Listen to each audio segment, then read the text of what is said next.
Welcome to my review of Avenging Spirit for the Game Boy. And this is a game by Jalico, which, they put out some great games. This is actually originally an arcade game. And the Game Boy version, it feels pretty similar to the arcade game considering the hardware it's on. It's quite a downgrade in technical power compared to the arcade version, which has kind of a 16-bit type of look. Looks like something that could be on the Genesis or Super Nintendo. So this game, of course, it's not going to be as impressive visually, and it's going to play a little bit differently, but there are a lot of similarities from what I remember. So the basic mechanic of this game is definitely unique. It's a very, very interesting game because you can possess enemies and use their abilities, similar to what the Kirby games did later. You know what I mean? Where you can possess enemies and take on their powers. So here you just see the first boss fight, just a simple boss fight.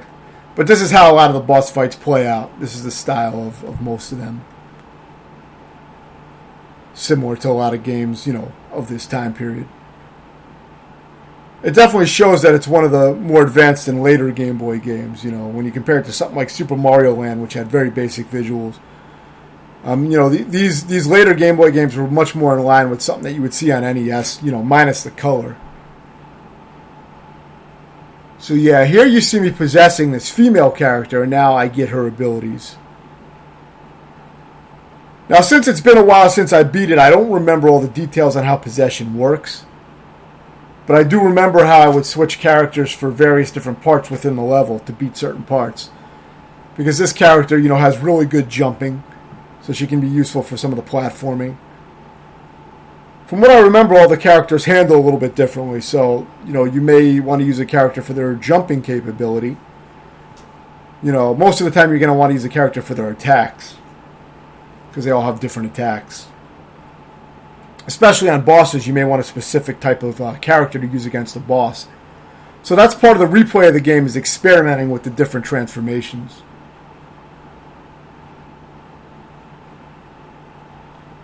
I believe I like this character because I see myself using him a lot. Probably because he has a fucking gun, but each character has their usefulness, so, you can experiment with that. And I believe I made a tutorial on this game as well, which will go into how long it took me to beat the game, and, all the small details, how the transformations work and all that. Since I probably beat this a few years ago, I don't remember all the details.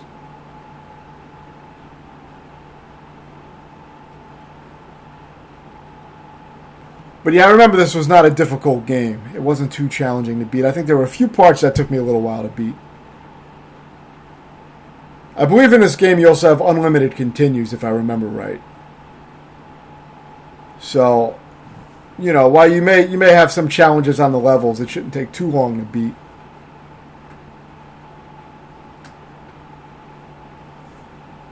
So you turn into a ghost when you die, and then it seems like that's when you can possess the other characters. I believe that's how it works. I think you have a limited amount of time to get to a new body to possess, and if you don't, you may just end up dying completely and go back out to the continue screen.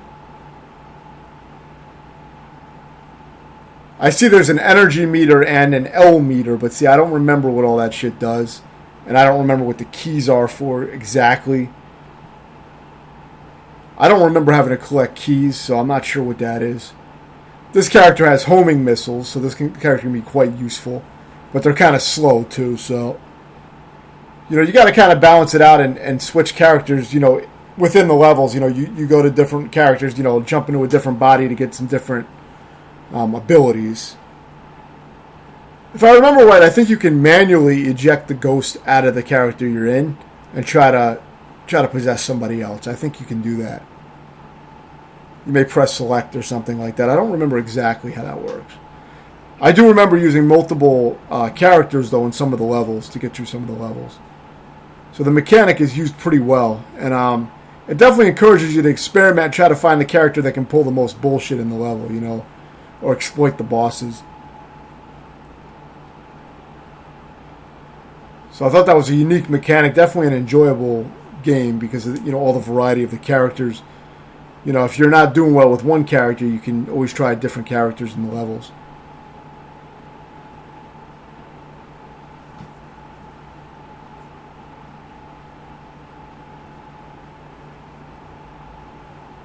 So yeah, I believe I like this character for this boss fight because of the projectiles. I usually will go with a projectile character. Because you can keep your distance and kind of snipe out enemies. But as you can see, the game never gets too challenging. I mean, it's a little bit challenging, but if you're familiar with these type of games, it's on the easier end.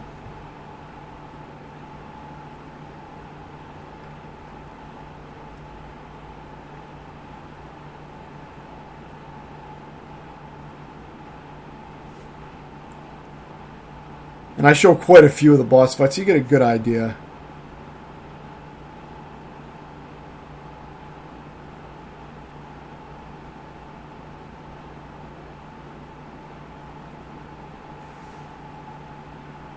I don't think the keys really serve any purpose as far as going into doors or anything like that because, I don't seem to be collecting any keys, so I'm not sure what that's for.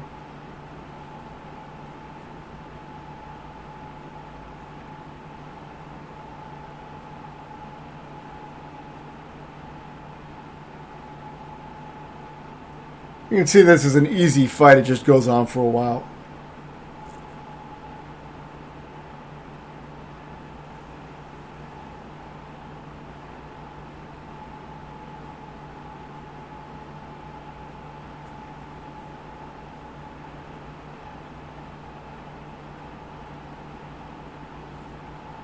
It's a decent length game, too. It's not real long, but, it is a decent length. It may take you a few hours to beat, but it's probably not going to take most players too long who are familiar with these type of games. It does have some challenging parts, especially in some of the later stages. Get a little bit challenging.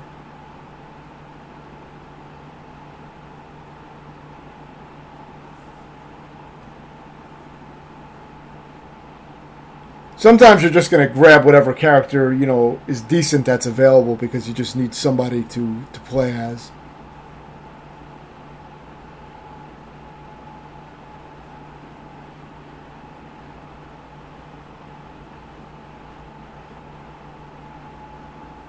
This final stage, I believe this is the final stage, or close to it. I believe it may be a little maze-like. You may have to pick the doors in a certain order, but I don't remember exactly. I think that's the case. I don't remember it being too punishing, though, if you pick the wrong doors, from what I remember, but I think you may need to find the right order of doors to beat the level, which is not a design mechanic that I really like in a lot of these old games that try to have these little mazes.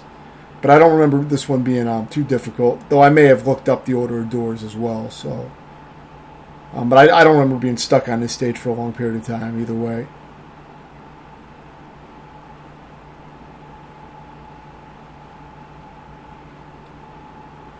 So yeah, this is another boss fight.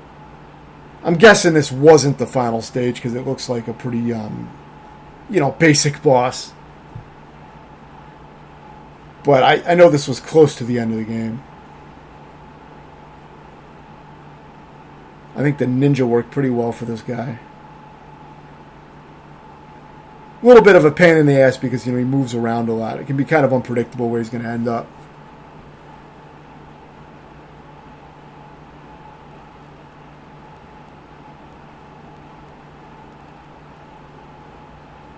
Probably showed more of these boss fights than I needed to for a review, but I kind of just go through and do a quick edit of my full playthrough, so it's kind of just broken down. I try to showcase, some of the highlights, the more interesting looking parts of the game that I remember.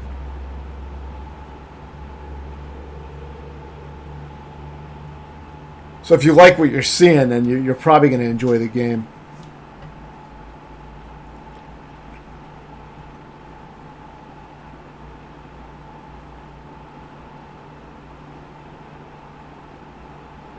There's a lot of enemies that you can possess too, so there's a good variety of different characters to try out.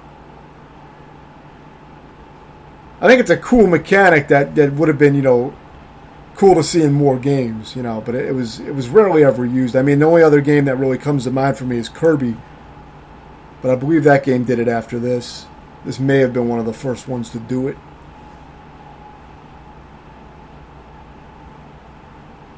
But a lot of the first games that do something new don't get popular. It's usually another game that popularizes the idea and refines it. Kirby is definitely the better game as well. Those are better games, but I still thought this was a good, solid game. I definitely enjoyed it. One of the better action games on the Game Boy, definitely. It's definitely one of the better ones.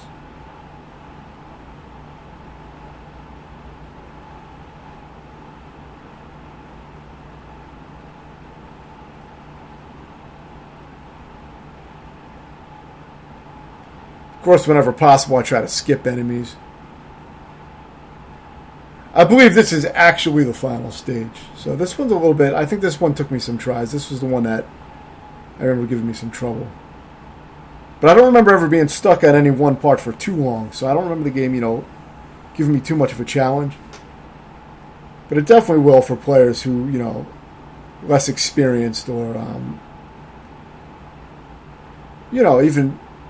even good players will have to practice some of the stages to understand what to do exactly.